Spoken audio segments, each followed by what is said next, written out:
How to enable virtualization without basic input-output system.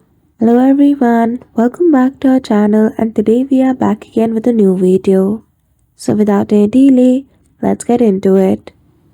For that, firstly open Settings application on your device. From Setting, go to Windows Update, go to Advanced Setting and go to Recovery. Once you will see the option of Advanced Startup. Simply click on it. Go to Troubleshoot option, then after choose Advanced options. After that, go to UEFI firmware settings, click on Restart, and then you're good to go. So that's it. Just like that, you will be able to enable virtualization without basic input-output system. So I hope you found this video helpful. If you did, don't forget to give it a thumbs up and subscribe to our channel for such tutorial. Thank you for watching till the end.